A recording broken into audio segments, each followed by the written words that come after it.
The address on my phone didn't match the building in front of me. I stood on the rain-slicked sidewalk, delivery bag clutched against my chest, staring up at the iron-gated mansion that shouldn't exist in this neighborhood.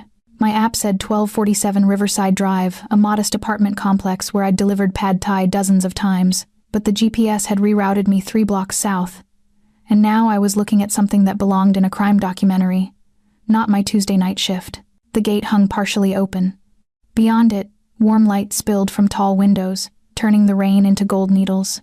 I should have called the customer, should have messaged support, should have done anything except what I did, which was walk through that gate because I was 23, broke, and couldn't afford another ding on my rating. The front door was mahogany, heavy as a coffin lid. I knocked twice.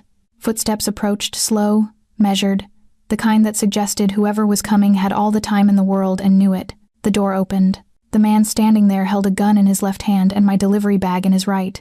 I stopped breathing. He was tall, dark-suited, with black hair pushed back from a face that looked like it had been carved with a blade that knew exactly where to cut.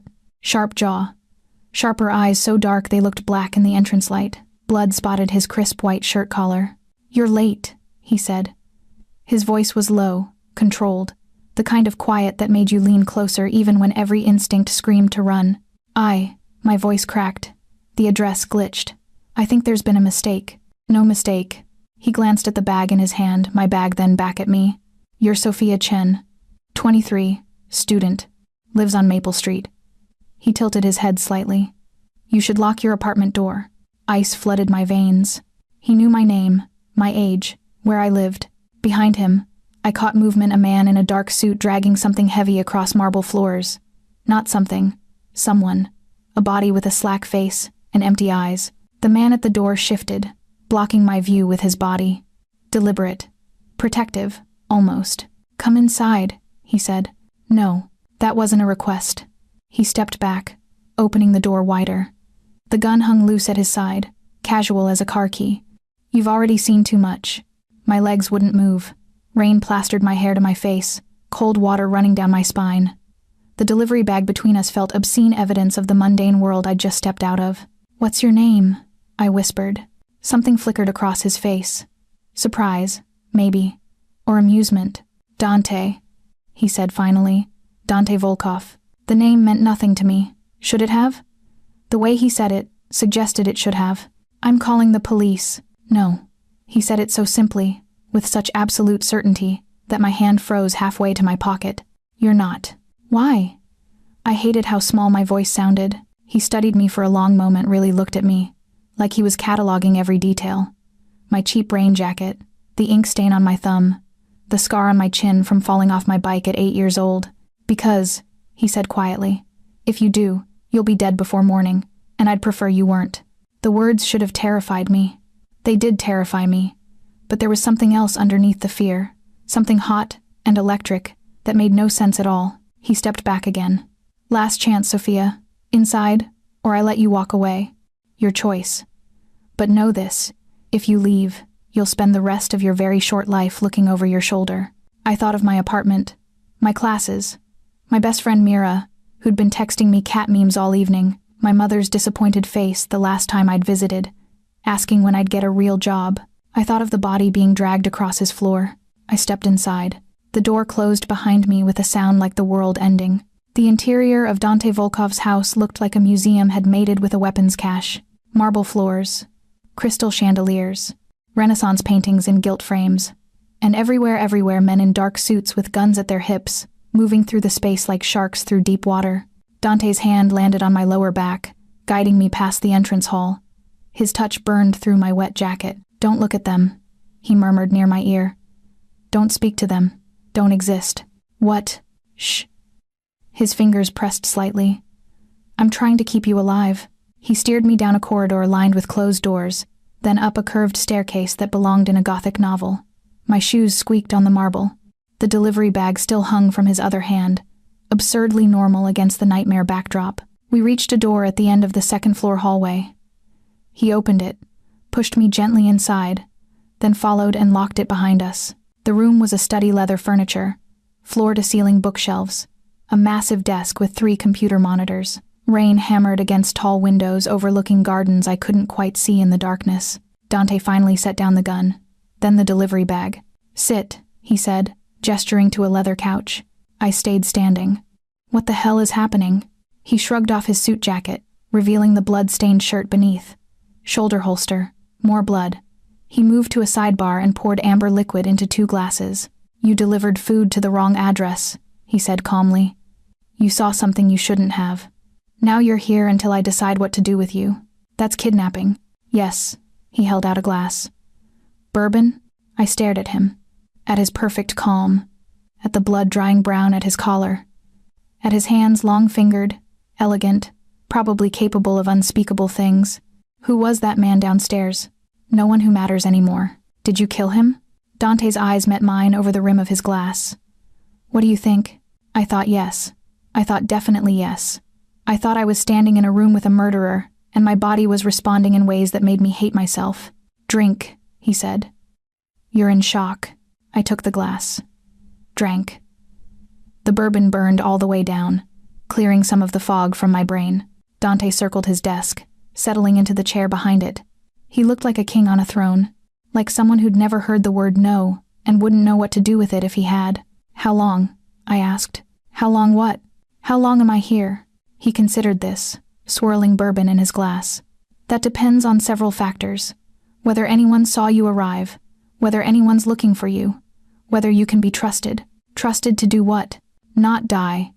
He smiled, and it was the most frightening thing I'd seen all night.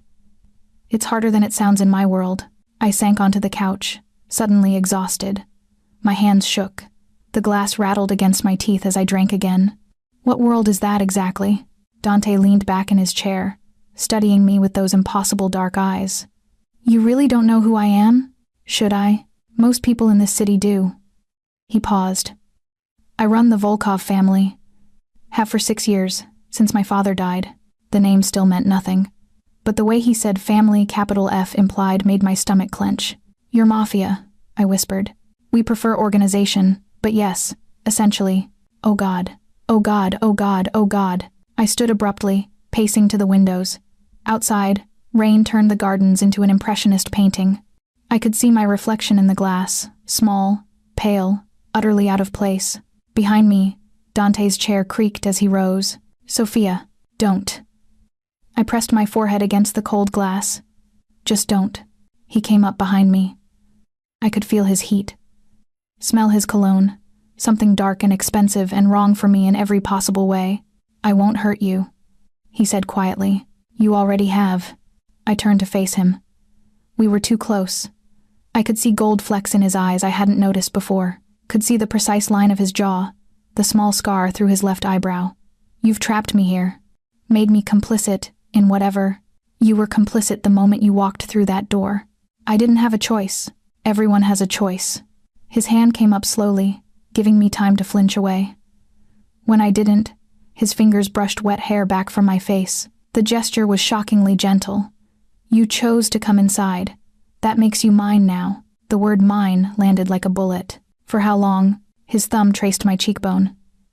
"I don't know yet." We stood there, breathing the same air, while rain hammered the windows and somewhere downstairs, men cleaned up a murder.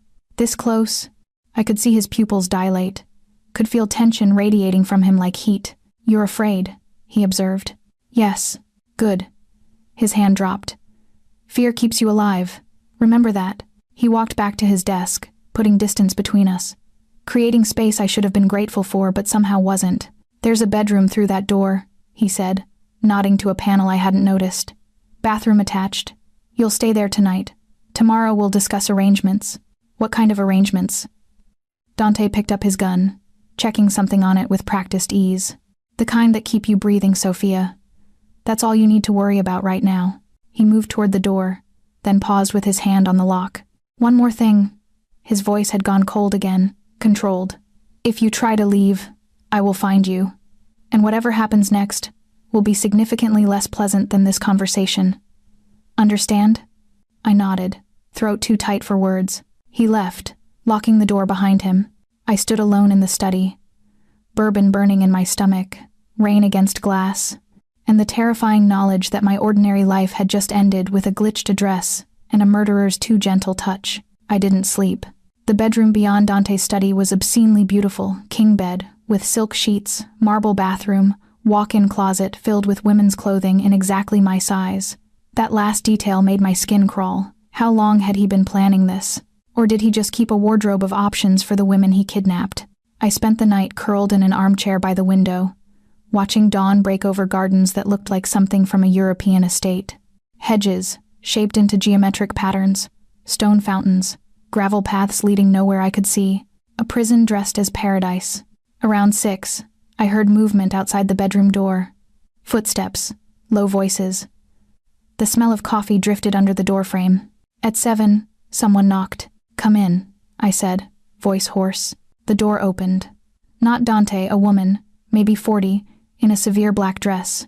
She carried a silver tray with coffee, pastries, and what looked like fresh clothes. "Mr. Volkov requests your presence for breakfast," she said in accented English. Russian, maybe. "You have 30 minutes." She set the tray on a side table and left without waiting for response. I stared at the food. My stomach growled, despite everything. When had I last eaten? Before my shift. Hours ago. A lifetime ago. I showered, scrubbing delivery shift sweat and rain and fear from my skin. The bathroom was stocked with expensive products: shampoo that smelled like orchids, body wash that probably cost more than my rent. I used them anyway. If Dante Volkov wanted to kidnap me, he could at least fund my hygiene. The clothes fit perfectly. Black pants, cream silk blouse, soft leather shoes. I looked like someone who belonged in this house. The thought made me want to tear everything off. 28 minutes later, the woman returned. "Follow me." We descended the grand staircase. In daylight, the house looked different, less menacing, more magnificent. Morning sun streamed through high windows, turning dust motes into stars. Paintings revealed themselves as legitimate masterpieces. That was a Caravaggio. That was a Klimt. How much blood money decorated these walls? She led me to a breakfast room overlooking the gardens. Glass walls on 3 sides. A table set for 2. And Dante, standing with his back to me, phone pressed to his ear. "I don't care what Mikail thinks," he was saying. "Tell him if he crosses that line again, I'll send him back to Moscow in pieces." A pause. All the pieces. Eventually, he turned as I entered, dark eyes sweeping over me. Something flickered in his expression: approval, maybe, or possession. He ended the call without goodbye. "Sophia, sit." The woman had vanished. We were alone, except for the man stationed outside the glass doors, another suit, another gun. I sat. Dante settled across from me, pouring coffee with the ease of someone who'd never questioned his right to command. "You didn't sleep," he observed. "Would you?" "No." He pushed a plate of pastries toward me. "But I'm not you." I took a croissant just to have something to do with my hands. Tore it into small pieces without eating. Dante watched this with amusement. "Are you always this defiant when kidnapped? Or am I special? You tell me. How many women have you kept here?" "None." He sipped his coffee.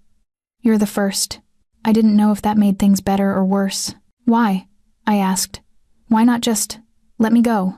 Pay me off? Threaten me into silence? Because threats don't work on people who have nothing to lose." His gaze held mine. "And you, Sophia Chen, have very little to lose. Student loans you'll never pay off. A mother who stopped speaking to you after you dropped pre-med. A best friend who deserves better than late-night crisis calls. A delivery job that barely covers rent." Each word landed like a slap. "How do you—" "I know everything." He set down his cup with careful precision. "Your credit score. Your academic probation. The fact that you cry in your car after particularly bad shifts. The fact that you're brilliant tested genius level in elementary school, but you've spent your entire life making yourself smaller to fit other people's expectations." Rage flooded through me, hot and clarifying. "You had me investigated." "Of course." He said it like it was obvious. "Reasonable. You walked into my home. I needed to know who you were." "You mean you needed to know how to control me?" "Yes." No apology in it. No shame. "That's exactly what I mean." I stood abruptly, chair scraping against tile. "I want to leave." "No. You can't just—" "I can." Dante rose slowly, moving around the table with predator grace. "I can do whatever I want, Sophia. That's what power means. And right now, I want you here." "Why?" I backed away until glass pressed against my shoulders. "What possible use am I to you?" He closed the distance between us. one hand coming up to brace against the glass beside my head, trapping me. The heat of him, the dark wool smell of his suit, the coffee on his breath. "I don't know yet," he murmured. "That's what makes you interesting." This close, I could see exhaustion shadowing his eyes, could see tension in his jaw, the way his free hand flexed at his side like he was fighting the urge to touch me. "You're not what I expected," he continued softly. "You should have run last night, should have screamed, called for help. But you didn't. You walked in, you drank my bourbon, and you looked at me like—" He stopped, jaw working. "Like what?" "Like you saw something worth seeing." My breath caught. Because he was right. God help me, he was right. Underneath the fear and rage and absolute insanity of this situation, some traitorous part of me had looked at Dante Volkov, murderer, criminal, captor, and felt recognition, kinship. Something. "You're wrong," I whispered. "Am I?" His hand dropped from the glass, fingers grazing my jaw instead. "Just barely. The lightest touch." "Then why is your pulse racing?" "Because I'm terrified." "Yes." His thumb brushed my throat, finding my racing pulse. But not only that, I should have pushed him away. Slapped him. Something. Instead, I stood frozen, while morning sun turned his black eyes to honey, and revealed exactly how dangerous this man was to me. Not because he could kill me, because part of me didn't want to leave. A phone buzzed. Dante stepped back immediately, checking the screen. His expression shuddered. "I have business," he said, voice cold again. "Professional. Marco will escort you back upstairs. Stay in the study or bedroom. Don't wander. Don't speak to anyone. Don't do anything that makes me regret keeping you alive." He walked away without looking back, already raising the phone to his ear, already moving into whatever darkness ran his world. I stood against the glass, pulse still racing, his touch burning on my skin like a brand. The man outside Marco apparently opened the door. "Miss Chen." I followed him back through the gorgeous, blood-bought house, and tried to remember who I'd been 24 hours ago. That girl felt like a stranger now. 3 days passed in strange suspension. I lived in Dante's study and bedroom like a ghost, appearing for meals when summoned, disappearing again when dismissed. The house operated around me, men coming and going, phones ringing at all hours, heated conversations in Russian and Italian that I couldn't follow but understood perfectly well meant death. Dante was rarely present. When he was, we orbited each other carefully. He worked at his desk while I read from his extensive library. We ate breakfast together in silence. Once, passing in the hallway, his hand had brushed mine and we'd both frozen like teenagers caught doing something forbidden. The tension between us grew teeth. On the 4th night, I woke to gunfire. The sound shattered sleep like glass, sharp, immediate, terrifyingly close. I bolted upright, heart slamming against my ribs. More shots. Shouting. The heavy thunder of men running. I scrambled from bed, grabbing the nearest thing that could be a weapon, a heavy bookend shaped like a lion. Ridiculous. Useless. But holding it made me feel less helpless. The door to the study burst open. Dante. Blood streaking down his face from a cut above his eye. Gun in hand. Murder in his expression. "Get dressed," he snapped. "Now." "What's happening?" "Someone's trying to kill me. Move." I grabbed yesterday's clothes from the chair, yanking them on with shaking hands. Dante stood facing the door, weapon raised, every line of his body coiled for violence. "Done," I said. He crossed to me in 3 strides, grabbing my wrist. His hand was sticky with blood, his or someone else's. I couldn't tell. "Stay behind me. Don't let go. If I tell you to run, you run. Understand?" "Where? Do you understand?" "Yes." He pulled me into the hallway. It was chaos men firing from strategic positions, bodies crumpled on the marble floor, the acrid smell of gunpowder burning my throat, glass shattered somewhere below. Dante moved through it like he'd been born to it, never hesitating, never flinching. He fired twice without breaking stride, 2 shots, 2 bodies dropping. My hand clutched in his. He dragged me toward a door I'd never noticed before, hidden behind a tapestry. It opened onto a narrow servant's staircase. We descended into darkness, Dante leading with one hand on my wrist and the other on his gun. Behind us, the sounds of fighting grew muffled but didn't stop. The stairs ended in a wine cellar, stone walls, dim emergency lighting, rows of bottles worth more than my education. Dante released me, moving to a wall panel. He pressed something, and a section swung open, a safe room. Inside, it was small, maybe 10 by 10, with reinforced walls and security monitors showing different angles of the house. On the screens, I could see the battle raging, could see bodies, blood, the systematic destruction of Dante's empire. "Who are they?" I asked. "Konstantin Petrov's men." Dante was checking his gun, reloading with practiced efficiency. "He thinks I'm weak, that I've gotten soft." "Have you?" He looked at me then, really looked, and something shifted in his expression. "Maybe." Before I could process that, he grabbed my face between his bloody hands. His touch was fierce, almost painful. His eyes burned. "Listen, carefully," he said. "This room is impenetrable. The door locks from inside. There's food, water, weapons, if you know how to use them. If I don't come back..." "No. If I don't come back," he continued, voice hard. "Wait 12 hours. Then use the tunnel behind that panel. It leads to the street 3 blocks away. In the drawer there's cash, a phone, and a passport with your photo. Disappear. New name, new life. Never look back. Dante, promise me." I couldn't breathe. Couldn't think past the blood on his face and the terrible certainty in his eyes. "Why?" I whispered.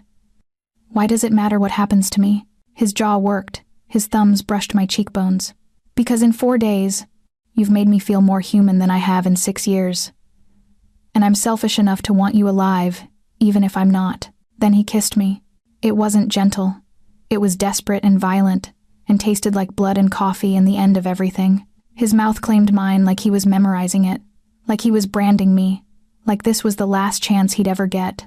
I kissed him back just as hard, clutching his shirt, not caring about the blood or the danger or the absolute insanity of wanting a man who'd kidnapped me. He pulled back, breathing ragged, pressed his forehead to mine. "Promise me, Sophia." "I promise. 12 hours. No less." "Okay." He stepped back, then forward again, kissing me once more quick, almost tender. Then he was gone, closing the door behind him. I heard the lock engage, heard his footsteps retreat. I sank against the wall, legs giving out.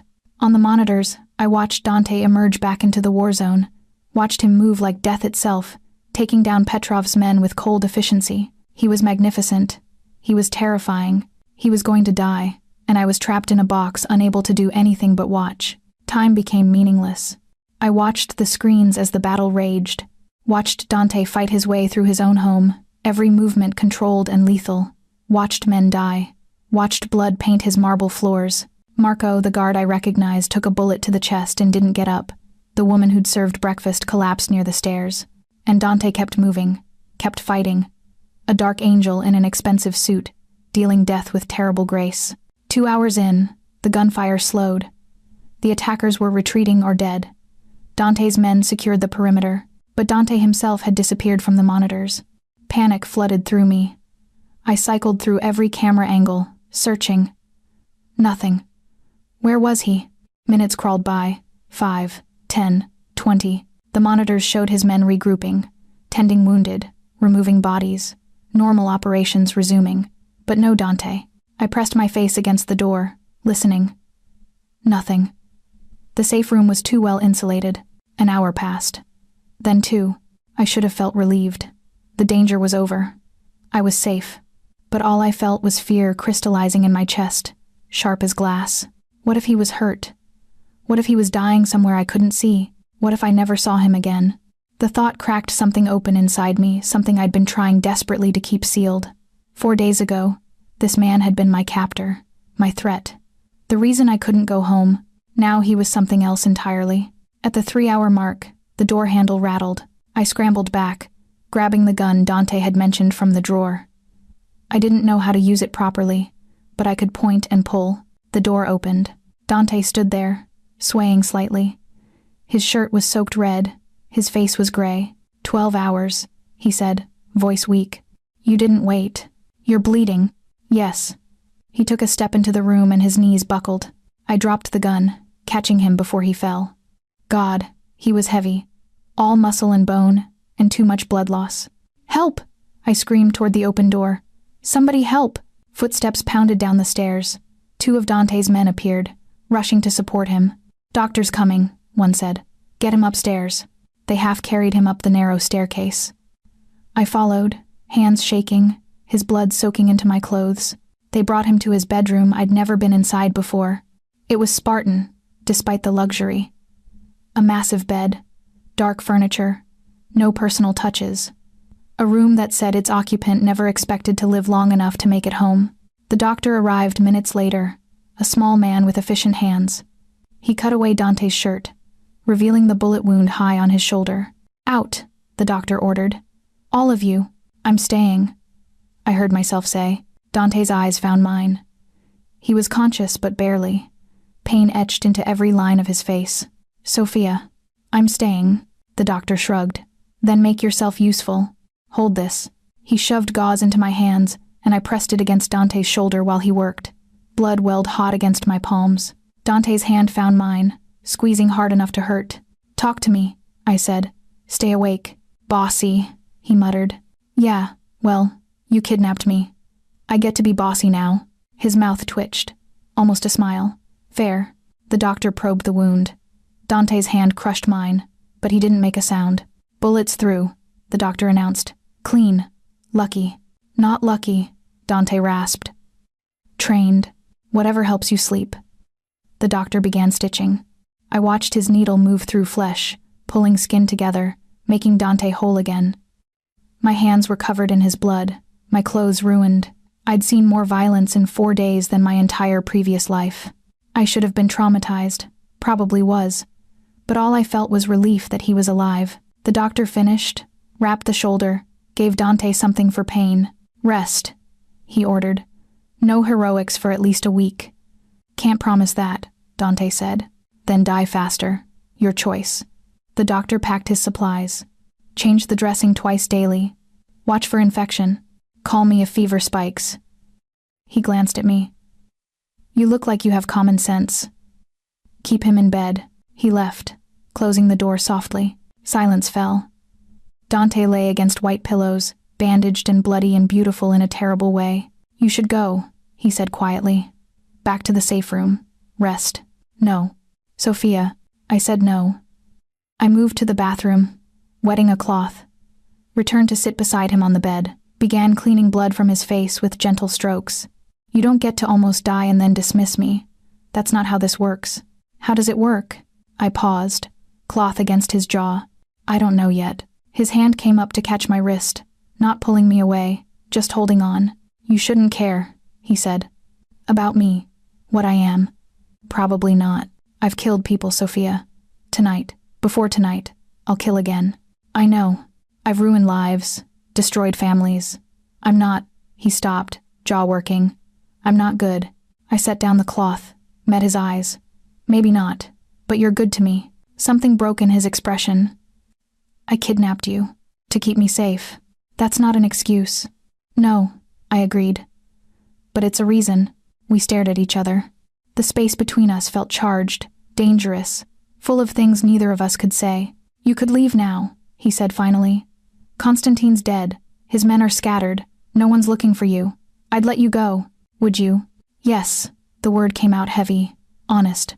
"I don't want to, but I would." I thought about my apartment. My classes. My small, safe, boring life that had felt like a trap before I knew what real traps looked like. I thought about Dante's kiss in the safe room, about watching him fight, about 3 days of circling each other like planets caught in mutual gravity. "I'm not leaving," I said. "Sophia, not yet." I stood, moving to the window. Outside, dawn was breaking. Another day in a life I didn't recognize. I need to understand this. What this is. There's nothing to understand. I'm a criminal. You're... What? I turned back to face him. "Your prisoner? Your responsibility? What am I, Dante?" He looked at me for a long moment. "I don't know," he said finally, voice rough. "But you're mine. That much I know." The possessiveness in the words should have scared me. It didn't. Dante healed slowly, fighting every restriction. I became his unofficial keeper, changing dressings, forcing him to rest, keeping him in bed through sheer stubborn will. The house settled back into routines. Bodies were buried. Blood was cleaned. Windows were replaced. Evidence disappeared like it had never existed. Welcome to the Mafia. We developed our own routine. Mornings I'd bring breakfast to his room. He'd work from bed, laptop balanced on his knees, phone pressed to his ear, conducting business in 3 languages. I'd read in the armchair by his window, pretending not to listen while learning more about his world than he probably intended. Evenings were different, softer. He'd set aside work and we'd talk, really talk, about books, philosophy, the inexplicable nature of choice. He had read everything Dostoevsky to Dante, Plato to Piketty. His mind was sharp as his body, cutting through pretense to truth. Why literature? I asked one night. Why not business school, economics? He was propped against pillows, shoulder healing cleanly despite his complaints. Lamplight carved shadows under his cheekbones. Because business teaches you how to make money, he said. Literature teaches you how to understand people. In my position, the latter is more useful. Is that why you know so much about me? You read my story? Something like that. His eyes found mine. You're not an easy read, Sophia. Contradictions. You test genius but underperform. You avoid attention but dress to be seen. You fear intimacy but crave connection. You're profiling me. I'm observing you. There's a difference. I set down my book. What do you see? He considered this, fingers tapping against his laptop. A woman running from potential. Someone who made herself small because being big was dangerous. Someone who's been waiting her whole life for permission to take up space. The words hit like bullets. That's not true? Yes, it is. He closed the laptop. I recognize it because I understand it. Power means target. Visibility means vulnerability. Sometimes invisibility feels safer. But you're not invisible. No, I chose the opposite strategy. Total visibility, total power. So much threat that people fear to move against me. Except Constantine did. Yes, his jaw tightened. That was a miscalculation. I've grown, distracted lately. The way he said it looking at me made heat crawl up my neck. Dante. A knock interrupted. Marco entered without waiting for permission, face grim. We have a problem, he said in Russian. Dante responded in the same language. Rapid, clipped. Marco's expression grew darker. I need to see this, Dante said, switching to English. He threw back the covers. You're supposed to rest, I protested. I'll rest when I'm dead. He stood, swaying only slightly. Which might be soon if I don't handle this. He pulled on a shirt carefully, favoring his injured shoulder. Marco hovered like he wanted to help but knew better than to try. Stay here, Dante told me. No. Sophia, you said I was yours. That means I'm part of this now. I stood, crossing to him. Where you go, I go. Something fierce moved through his expression. This isn't romantic, what I do. It's ugly. I know. You might see things that change how you look at me. Then I'll deal with it. He stared at me for a long moment, then nodded once. Marco, get her a jacket. Something dark. 20 minutes later, we were in a black SUV, driving through pre-dawn streets. Dante sat beside me, tension radiating from him. Marco drove. 2 other men followed in a second vehicle. We pulled up outside a warehouse in the industrial district. The kind of place where bad things happened and bodies disappeared. Last chance, Dante said to me. You can wait in the car. No. He reached across, took my hand, squeezed once. Don't interfere, no matter what you see. Inside, the warehouse smelled like rust and fear. A man was tied to a chair in the center of the space, young, maybe 30, sweating despite the cold. Another man stood nearby. Older, expensive suit, cruel eyes. Dante, he said pleasantly. Thank you for coming. Victor. Dante's voice was ice. Explain. This one was found planting surveillance in your territory. Victor gestured to the tied man. Mikail's work, we think. Mikail. Dante had mentioned that name on the phone my first morning here. Dante circled the chair slowly. Who do you work for? The man said nothing. I asked you a question. Still nothing. Dante's hand shot out, grabbing the man's jaw. I am patient with many things. Silence is not one of them. I don't... The man's voice cracked. Try again. Mikail Sokolov. I work for Mikail Sokolov. Dante released him, stepping back. What were you looking for? Weaknesses, entry points, intelligence. For what purpose? He wants your territory, your contacts, your... The man's eyes slid to me. Everything. Something dark moved through Dante's expression. I see. He pulled his gun. The tied man began to beg. I wanted to look away. Should have looked away.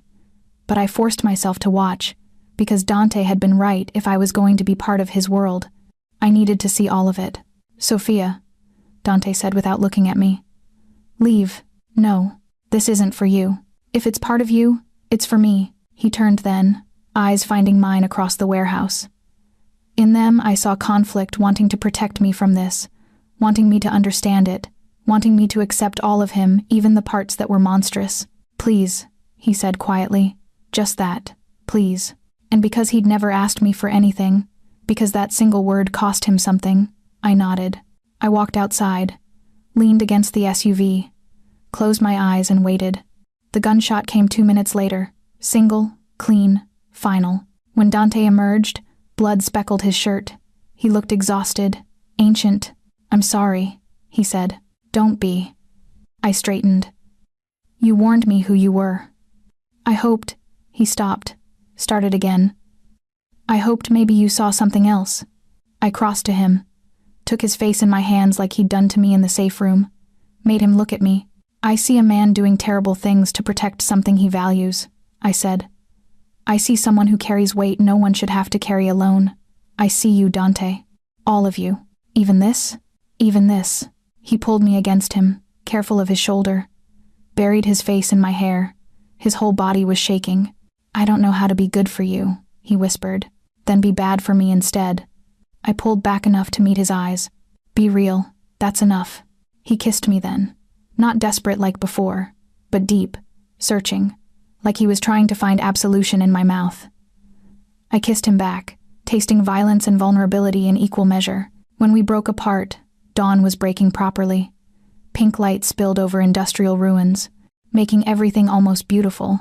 "Take me home," I said. "You are home." His thumb brushed my lip.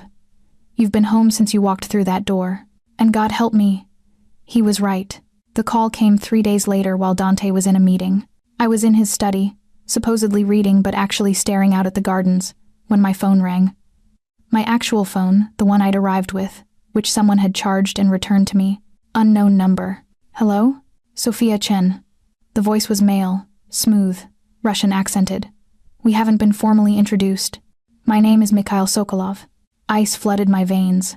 The man Dante had threatened. The one whose spy had died in that warehouse. "How did you get your number? Please. I know everything about you. Where you went to school, your mother's address, the cafe where your friend Mira works." He paused. "Would you like me to continue? What do you want?" "To talk. Just talk. Dante Volkov is holding you prisoner, yes? Against your will? That's none of your... I can help you leave. Safely. A new identity. Money. Protection. All you have to do is walk out the front door. My men will be waiting." "Why would you do that?" "Because you're valuable to him." Mikail's voice dropped, intimate and poisonous. "And taking valuable things from Dante Volkov is my new favorite hobby. I'm not interested. Are you certain?" "He's a dangerous man, Sophia. Violent, unstable. How long before that violence turns on you?" I thought of Dante's gentle hands changing my mind about leaving. Thought of him fighting through bullets to protect me.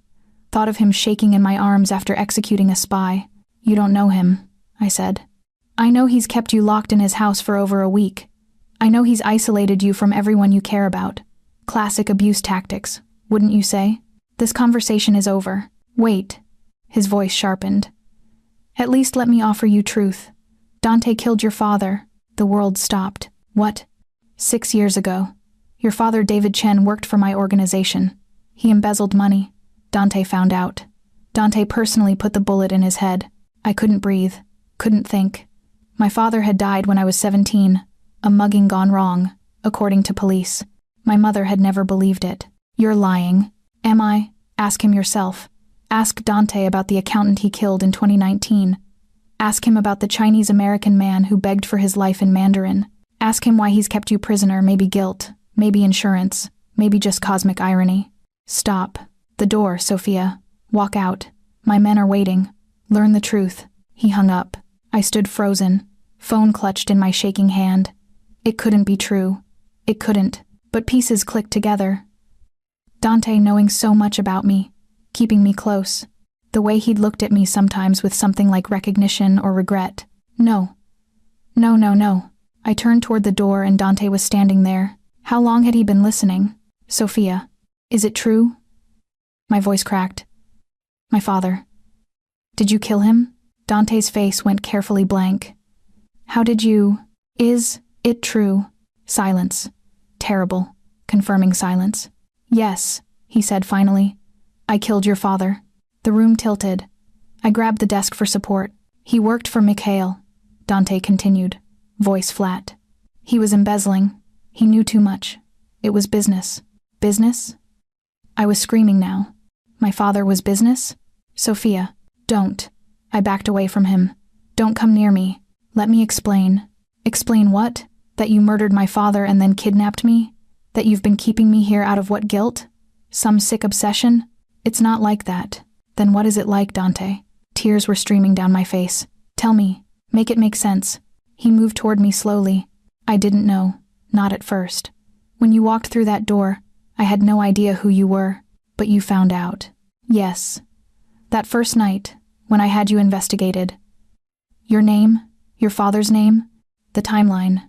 His jaw worked. I realized who you were, and you kept me anyway. Yes. Why? Because... He stopped, started again.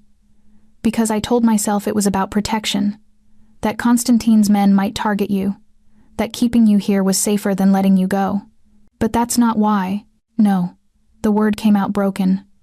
I kept you because some fucked up part of me thought maybe if I could save you, protect you, keep you alive, maybe it would balance the scales somehow. Maybe I could fix what I broke.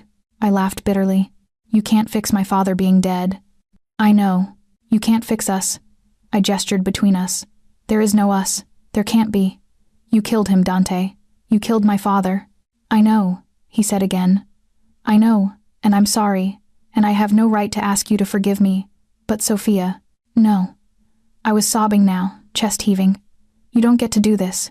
You don't get to kill someone I loved and then make me fall for you. That's not you can't. I know. Stop saying that. I grabbed the nearest thing, a crystal paperweight, and threw it. Dante didn't move. It hit the wall beside his head and shattered. I hate you, I said. I know.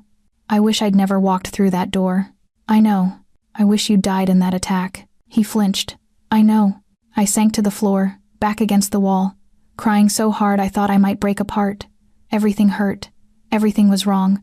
The man I'd started to care about, to maybe love, had destroyed my family. Dante stood across the room, not approaching, giving me space. His face was drawn, gray, like something inside him had died. Mikail told you, he said after a moment. On the phone. Yes. He's trying to take you from me. It's a game to him. Everything's a game to you people. I wiped my face roughly. Lives are just pawns. Yes. Stop agreeing with me. What do you want me to say? His voice finally cracked. That I'm not a monster? I am. That I regret what I've become? I do. That I'd take it back if I could? I would. All of it. Everything. Just to what? Just to deserve you. The words came out raw. Just to have the right to stand in the same room with you. Just to not see that look on your face. I stared at him. At this dangerous, powerful man who'd killed without hesitation. Who ruled an empire of blood and fear. Who was breaking apart in front of me. I can't forgive you, I whispered. I know. I don't even know if I can look at you. I know. But I can't leave either. The admission hurt worse than anything. I can't leave, and I hate that I can't leave, and I hate you for making me feel this way. Dante's hands clenched at his sides. Tell me what you need. I need my father back. Can you give me that? No. Then you can't give me what I need. I pushed to my feet, legs unsteady. Walked past him toward the door. Where are you going? He asked. I don't know. Away. Out. Somewhere that isn't here. Sophia. Mikail's men. I don't care. I turned back. Maybe they'll kill me. Maybe that would be easier than this. I saw fear flash across his face. Real, raw fear. Please don't, he said. Please don't do that to me. Why should I care what happens to you? You shouldn't. He took a step toward me, stopped himself. But you do. I see it. Even now. Even hating me. You still care. I did. God help me, I did. That just makes it worse, I said. Then I left, closing the door on his stricken face. I made it to the gardens before the tears stopped. Cold air burned my lungs. Winter was settling in, making everything brittle and sharp. I walked the gravel paths blindly, not caring where I went, just needing to move. My father was dead because of Dante. My father who'd taught me to ride a bike, who'd read me stories in Mandarin and English, who'd believed in me even when I stopped believing in myself. Gone. Because of business. I reached the fountain at the garden's center and sank onto its edge, put my face in my hands and let myself break. I don't know how long I sat there. Long enough for my fingers to go numb. Long enough for the sky to deepen from blue to indigo. Long enough for Marco to find me. Miss Chen. He stood at a respectful distance. You should come inside. Why? It's not safe out here. I laughed bitterly. Nothing's safe. Not really. Mr. Volkov is worried. Mr. Volkov can go to hell. Marco shifted uncomfortably. He told me what happened. About your father. I looked up at him. Did you know? When you dragged me into that house, did you know what he'd done? No. He met my eyes steadily. None of us knew. Dante keeps his ghosts private. His ghosts. I stood, suddenly furious again. My father isn't a ghost. He was a person. He had a daughter who loved him. I know. I'm sorry. Everyone's sorry. Sorry doesn't bring him back. No, Marco hesitated. But for what it's worth, Dante's been different since you arrived. More. Human. He laughs sometimes, talks about things that aren't business. He's been coming back from the edge. I don't care. Maybe you should. Marco's voice was gentle. Because the man you're angry at, the one who killed your father, isn't quite the same man who's upstairs destroying himself over losing you. Stop trying to. I'm not defending him, Marco interrupted. What he did was unforgivable. But people are complicated, Miss Chen. They can be monsters and still love. Can destroy and still protect. That doesn't make it okay. No. But it makes it human. He left me there, and I hated that his words made sense. Darkness fell completely. The house lights came on, turning windows into gold squares. I thought about Mikail's offer. Walk out the door. New life. Freedom from this nightmare. But it would also mean never understanding. Never getting answers. Never knowing if what I'd felt for Dante, what I still felt, despite everything had been real. My phone buzzed. Text from an unknown number. The offer stands. My men are at the north gate. Just walk. I stared at it for a long moment. Then I turned and walked back toward the house. Not because I'd forgiven Dante, but because I wasn't done with him yet. I found him in his office, standing at the window, staring out at nothing. He looked like he'd aged years and hours. Sophia, he turned, hope and fear warring in his expression. Don't, I said. Don't hope. I'm not here to forgive you. Then why are you here? Because I need to understand. I closed the door behind me. I need to know exactly what happened, every detail. Why him? How it happened, all of it. Dante's jaw worked. Sophia, you owe me this. After everything, you owe me truth. He nodded slowly, moved to the sidebar and poured 2 drinks, handed me one. Your father worked as an accountant for Mikail's organization, he began. Money laundering mostly, moving funds through legitimate businesses. He was good at it. Too good. Started skimming small amounts at first, then larger. Maybe he thought no one would notice. Maybe he got greedy. Maybe he was desperate. I swallowed bourbon, letting it burn. Mikail found out, Dante continued, sent someone to talk to him. Your father panicked, tried to run, took evidence with him, files, financial records, things that could have destroyed Mikail's operations. So you hunted him down. Yes, no hesitation. Mikail hired me to fix it. Clean, quiet, make the problem go away. And you did. I did. Dante's hands were shaking. I found him in a parking garage. He tried to negotiate, told me he had a daughter, begged me to let him go, offered me the files if I'd just let him disappear. Tears ran down my face. But you didn't. No, because in my world, mercy is weakness. And I was young and ruthless and trying to build a reputation. He looked at me finally. I put the gun to his head and I pulled the trigger. He said your name before he died. I made a sound, half sob, half scream. Sophia, he whispered. Your name was the last word your father spoke. I threw the glass. It shattered against the wall. Why are you telling me that? I shouted. Why would you tell me that? Because you wanted truth. His voice was hollow. All of it. I went to him then, I don't know why. To hit him, maybe. To make him hurt like I was hurting. But when I reached him, when my fists connected with his chest, he didn't fight back, just stood there and took it. Let me beat against him until my strength gave out and I was sobbing against his shirt. His arms came around me carefully. "I'm sorry," he said into my hair. "I'm so fucking sorry. Sorry doesn't fix this. I know. I should hate you forever. You should, but I don't." The words ripped out of me. I don't know how, but I don't. His arms tightened. "I don't deserve that." "No, you don't." I pulled back to look at him. "But 6 years ago, you were someone else. Someone I never knew. And the man you are, now the one who kept me safe, who fought for me, who breaks apart at the thought of losing me, that's who I'm angry at. That's who I can't forgive. Then hate me as I am now. I can't." I grabbed his face, forcing him to meet my eyes. "Don't you understand? I can't hate you for being the man I fell in love with." Dante's eyes widened. "Sophia, I love you." Saying it felt like bleeding. "I love you, and I hate that I love you, and I hate you for making me love you, and I hate myself for not being able to stop." He kissed me, then desperate, broken, tasting like salt and bourbon and regret. I kissed him back just as hard, channeling grief and rage and impossible love into the press of our mouths. "I love you," he said against my lips. "I've loved you since you walked through that door, looking terrified and brave. I've loved you every moment since. That doesn't fix anything. I know. We're not okay. I know. I don't know if we'll ever be okay. I know." His forehead pressed to mine. "But I'll spend the rest of my life trying to earn forgiveness I don't deserve if you'll let me."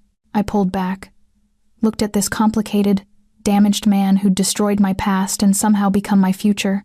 "Then start now," I said. "Tell me about him. My father. Not how he died. How he lived." Dante's breath caught. Tell me, please." So he did. Told me about my father's terrible jokes, his careful way of handling money, his fear and bravery in those final moments. Told me everything he remembered, giving me back pieces of someone I'd lost. And I listened, tears streaming, held by the man who'd taken my father away and was now the only one who could give him back. We spent the night on the floor of his office, wrapped in each other, talking until dawn. It didn't fix anything. Couldn't fix anything. But it was something. A beginning of understanding, maybe. A foundation built on truth instead of secrets. When morning came, reality crashed back. "Mikail knows I told you," Dante said, standing at his window in pre-dawn gray. "He'll escalate." "What does that mean?" "It means he'll try to take you by force if you won't leave willingly." He turned to face me. "And he'll use everyone you care about to make it happen." Fear spiked through me. Mira. My mother. Already protected. I had men assigned to them the day you arrived. Without telling me, would you have believed me if I had? Or would you have fought harder to leave? He had a point. "So what happens now?" I asked. "Now we end this." "Mikail wants war? I'll give him war." He moved to his desk, pulling up files on his computer. "Come here." I joined him. The screen showed organizational charts, financial documents, surveillance photos. "This is Mikail's empire," Dante explained. "Ports, shipping, gambling, drugs. He's overextended, expanding too fast, making enemies faster than allies." He pointed to specific businesses. "These are weak points, places where pressure could cause collapse. You're going to destroy him." "Yes." "How?" "By being better at this game than he is." Dante pulled up another file. "He thinks he holds the cards, knows about your father, knows it creates wedge between us. He thinks you'll either leave or I'll be distracted protecting you. And you won't be?" "Oh, I'll be distracted." His eyes found mine. "But I'm also very good at working while obsessed." Despite everything, I felt my mouth twitch toward a smile. "What do you need from me?" I asked. "I need you safe. I need you to trust me. And," he hesitated, "I need you to make a call." "To who?" "Mikail. Tell him you've decided to take his offer. That you're walking out tonight." Understanding dawned. "You want to set a trap?" "Yes. He'll send his best men. I'll be waiting." "And if something goes wrong?" "It won't, Dante. It won't," he repeated firmly. "Because I will not lose you. Not to him. Not to anyone." The certainty in his voice made me believe him. That evening, I made the call. Mikail answered on the first ring. "Sophia, I hoped I'd hear from you. I'm leaving," I said, keeping my voice steady. "Tonight. Like you offered." Smart girl. What changed your mind? He told me. About my father. About everything. I let real emotion leak through. I can't stay with someone who did that. No, Mikail said softly. Of course you can't. Where and when? The North Gate. Midnight. Perfect. My men will be ready. You have documents? Money? Yes. Dante gave me everything. I paused for effect. I think he wants me to go. Feels too guilty to keep me. Mikail laughed. Good. Guilt makes people weak. I'll see you soon, Sophia. Welcome to freedom. He hung up. Dante was watching from across the room. Well done. I feel like I'm betraying him by lying so well. You're protecting yourself. That's not betrayal. Marco entered. Everything's in place. Snipers positioned. Escape routes covered. And Mikail's men? 8, approaching from the east. 2 vehicles, heavily armed. Dante checked his gun. Excessive for an extraction. He doesn't plan to let her go, Marco said. Plans to use her against you. Ice flooded my veins. What? He thinks if he controls you, he controls me, Dante explained. Or at minimum, keeps me distracted while he moves on my territories. He met my eyes. He was never going to give you freedom, Sophia. Just a different cage. Then we really are doing the right thing. Yes. He crossed to me, cupping my face. But I need you to promise me something. When this starts, you run. You don't watch. You don't wait. You go to the safe room and you stay there until I come for you. Dante. Promise me. I nodded. I promise. He kissed me soft, almost tender.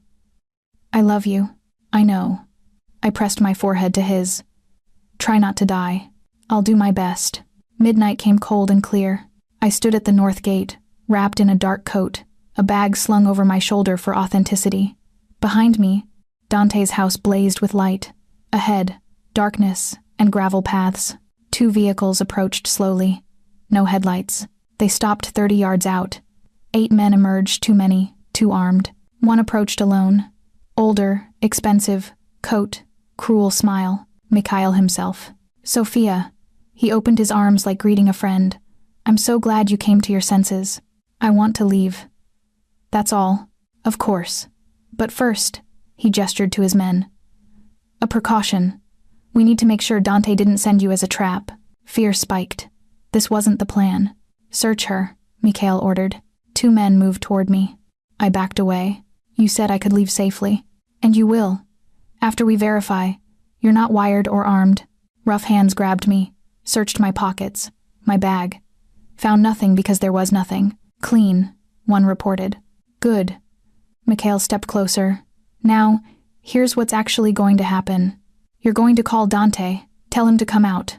Alone, unarmed. No. No? He pulled a gun, pressing it to my temple. I think yes. Everything happened at once. Gunfire erupted from the house, Dante's snipers taking shots. Mikail's men scattered, returning fire. Mikail grabbed me, using me as a shield. Clever, he snarled. But not clever enough. He dragged me toward his vehicle. I fought, but he was stronger. Then Dante was there, appearing from shadows like death itself. No hesitation, no mercy, he moved through Mikail's men, like they were paper. Let her go, he said, voice arctic. Or what? You'll shoot through her to get to me? No. Dante's gun never wavered. I'll make you wish I had. Mikail's arm tightened around my throat. She's coming with me, Dante. New negotiation. Her life for your territories. There is no negotiation. Then she dies. Then you die. Dante's eyes were black, empty, terrifying. And I promise you, Mikail, your death will take days. For the first time, I saw fear flicker across Mikail's face. You're bluffing. Try me. The standoff held Mikail's gun to my head. Dante's gun on Mikail, both of them absolutely willing to pull the trigger. Sophia, Dante said quietly. Remember what I taught you, about pressure points. Understanding flooded through me.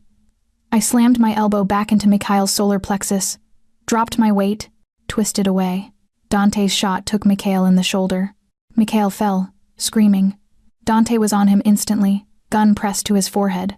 Sophia, he said without looking at me. Go inside. Dante, go. I ran. Behind me, I heard Mikail begging. Heard Dante's cold response. Heard the gunshot that ended it. When Dante found me in the safe room an hour later, he was covered in blood and ash. "It's done," he said. "All of it? All of it. Mikail's dead. His operation fractured. My territory's secure." He sank down beside me. "You're safe now. Truly safe." I took his hand. "We both are." "Yes," he kissed my knuckles. "We both are." Outside, sirens wailed. Police would come, ask questions, find nothing. Evidence would disappear. This was his world, and he knew how to navigate it. But in this room, with his hand in mine and dawn approaching, we were just two damaged people trying to build something real from the wreckage. 3 months later, I stood in Dante's study, our study now, sorting through boxes of my things. Moving in had been gradual. A drawer, a closet. Months of negotiation between who I'd been and who I was becoming.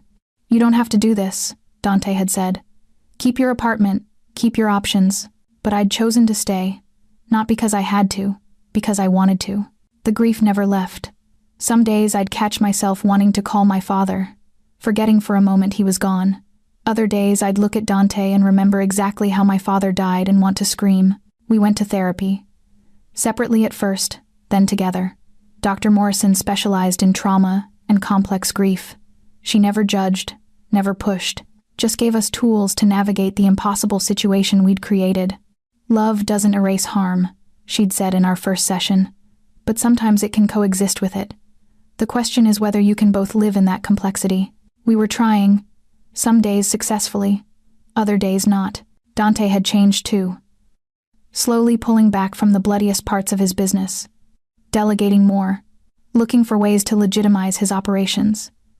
It would take years, maybe decades, but he was trying. For me. For us. For the possibility of a future that wasn't soaked in violence. "Hey." His voice came from the doorway. "You okay?" I turned. He'd just returned from a meeting, still in his suit. Tie loosened, looking tired but content. "I found something," I said, holding up a photograph. He crossed to me. The photo showed my father younger, smiling, standing outside a restaurant I didn't recognize. "Where did you get this?" "Your files, the ones you kept about him." I looked up at him. "Why did you keep these?" Dante took the photo, studying it. "After I killed him, I made myself learn about him. Who he was, what he loved. I told myself it was strategy, know your targets, but really..." He paused. "Really, I think I needed to understand what I'd taken from the world. You kept his memory alive.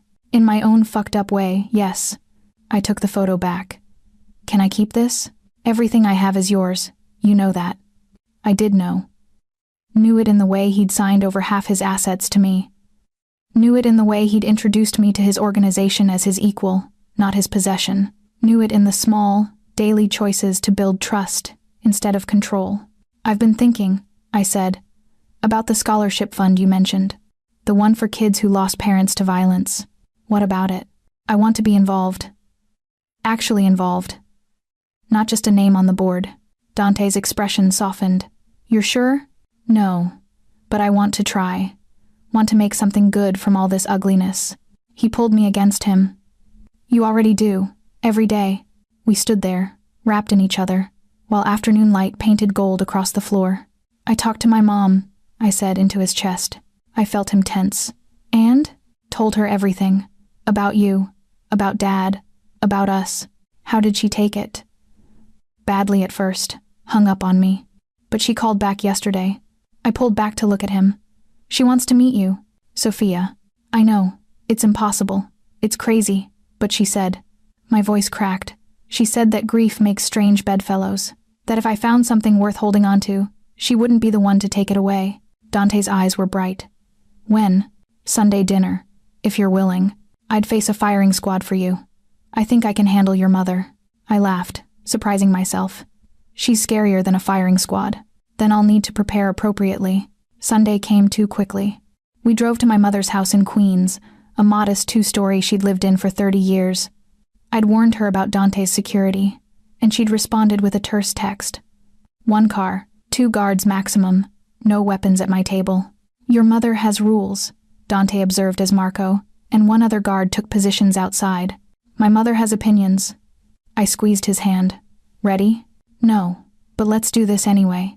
She opened the door before we knocked, small, fierce, with my eyes and iron in her spine. "Mom," Sophia. She looked past me to Dante. "You must be the man who killed my husband. Christ." No preamble. No easing in. "Yes, ma'am," Dante said quietly. "I am." They stared at each other. I held my breath. "Well," my mother said finally. "Come in. Dinner's getting cold." We followed her inside. The house smelled like the dumplings of my childhood, pork and ginger and home. Dinner was excruciating and beautiful. My mother asked questions, blunt, direct, devastating. Dante answered everything honestly. About the killing. About his world. About how he'd fallen for me despite knowing he shouldn't. "Do you love my daughter?" she asked over tea. "More than anything in this world or the next. Even though she represents everything you've done wrong? Because she represents everything I've done wrong." He met her eyes steadily. "She's my conscience, my redemption, my punishment and my reward all at once." My mother nodded slowly. "Good. She deserves someone who knows what they've cost her." "I do, ma'am. Every day." She turned to me. "And you? You're sure about this?" "No," I admitted. "But I'm sure I want to try." "Then try." She reached across the table, taking my hand. "But Sophia, don't lose yourself in him. Don't let his guilt or your grief make you small again." "I won't. I promise." She nodded, seemingly satisfied. "More dumplings?" Driving home, Dante was quiet. "You okay?" I asked. "Your mother is terrifying. I warned you." "You did." He glanced at me. "She loves you very much." "I know. And she'll never forgive me." "No, probably not." I laced my fingers through his. "But she'll accept you. For my sake. That's something. It's more than I deserve." We drove in silence for a while. Then, "Sophia." "Yeah?" "Thank you. For this. For trying. For not giving up on us. Thank you for being worth the effort." He brought my hand to his lips. "I'll spend my whole life trying to earn that." "I know." I smiled. "I'm counting on it." That night, lying in bed with his arms around me, I thought about everything that had led here. A glitched address, a door opening, a man holding my delivery bag and a gun and my future all at once. "Dante," I whispered into the darkness. Are you happy?" He was quiet for a moment. "Yes, despite everything. Because of everything. Yes. Me too." "Really? Really?" I turned to face him. "It's complicated and messy, and sometimes I still want to scream at you. But yes, I'm happy." He kissed my forehead. "Good, because I plan to make you even happier. For the rest of our lives. That's a long time. Not long enough." I believed him. Believed in us. In the strange, impossible thing we were building from violence and grief and love that shouldn't exist but did anyway. Outside, the city hummed. Dante's world continued, deals made, territories defended, justice delivered in ways the law couldn't touch. But here, in this room, we were just us. Two people trying to be better than their worst moments. Two people choosing each other despite every reason not to. It wasn't perfect. It wasn't easy. But it was ours. And that, somehow, was enough.